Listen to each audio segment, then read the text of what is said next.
Hey guys, welcome back to my channel Asterix Solution. This video we are going to talk about deferred implementation.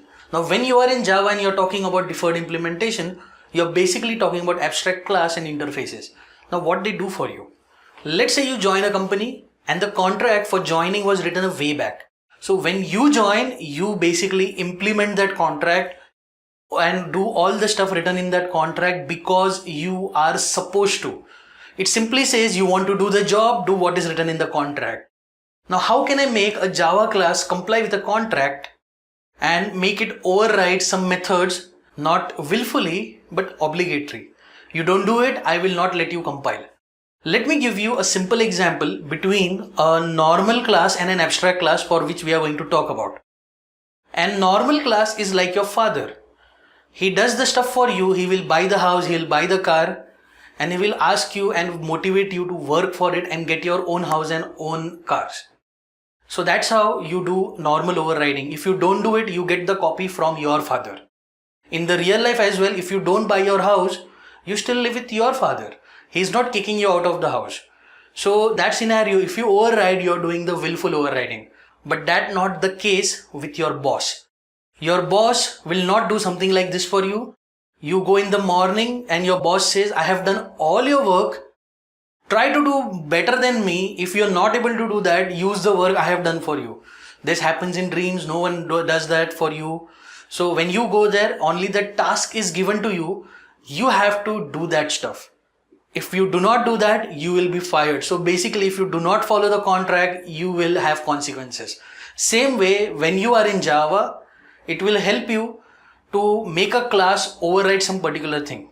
Let's say in an API, if you exactly want to make a class override so that when it is being invoked, you will be able to call particular methods specialized to those classes, you should extend a class which is of nature abstract. Now, classes in Java can come up with a modifier of an abstract. So when you mark a class as abstract, this class can now hold abstract methods.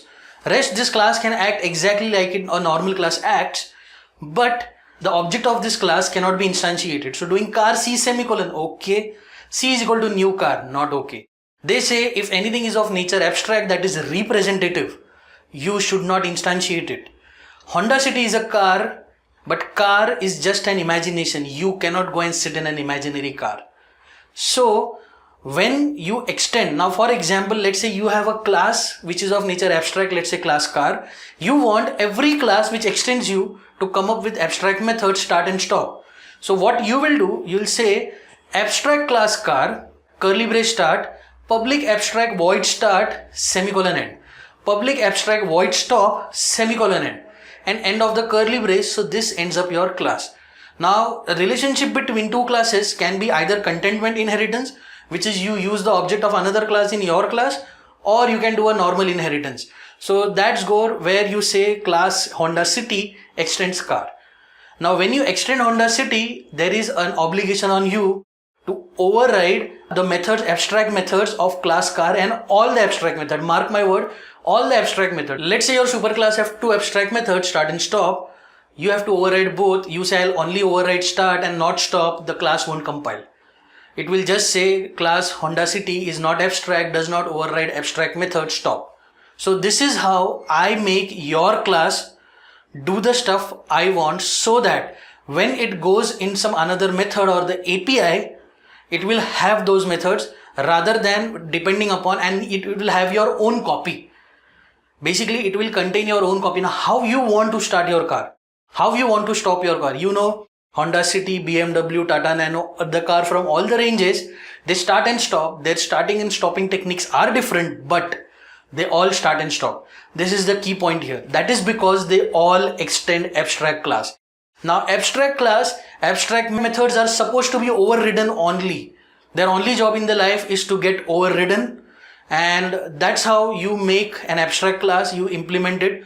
Where do we use? You can see in real life, in normal people, we don't use this in our daily coding. We might extend some abstract class when we use some API, but we never make one. So who make these classes? Now let's say you land up a job where the company make the libraries. When you talk about libraries, let's say you have a Java email library, you have some other libraries.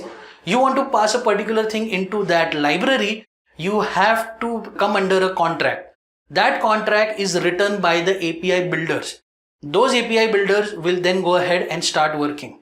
So you need an abstract class to make a contract. There might be places where only abstract class will not serve the purpose.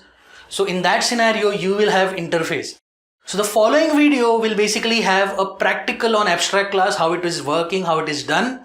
And then we'll see the concept of interface, where abstract class doesn't fulfill its work. How can you bring into the picture interfaces? Thank you for watching this video. Do subscribe to my channel and remember, Asterix solution, success, nothing less.